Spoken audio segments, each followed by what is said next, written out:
আপনারা অনেকেই জানতে চান আমি ফেসবুক থেকে কত টাকা ইনকাম করি। প্রথম দিকে ভাবছিলাম যে যখন স্বপ্নের বাড়ি এবং গাড়িটা কিনবো তখনই আমি সবাইকে সবকিছু রিভিল করব। কিন্তু আপনাদের এত বেশি কমেন্ট এবং আগ্রহ, আবার অনেকের দেখা যাচ্ছে অনেক ধরনের প্রবলেম শুরু হয়ে গেছে।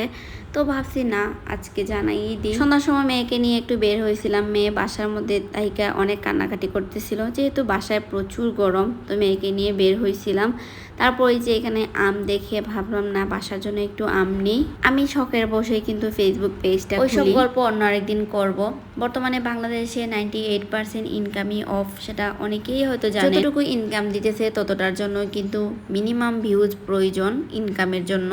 তো আমার যেহেতু খুবই ছোট একটা পেজ, তেমন একটা ভিউজও হয় না, যার কারণে আমার মনিটাইজেশনটা আমি অফ করে দিই, কারণ ইনকাম নেই বললেই চলে। তো ফেসবুক থেকে আমার কোনো ইনকাম নেই, তবে আমার যেহেতু একটা বিজনেস আছে ওইটাতে আমি মোটামুটি হাত খরচ করতে পারি। ওইটাও কিন্তু অনেক কষ্ট করে করি।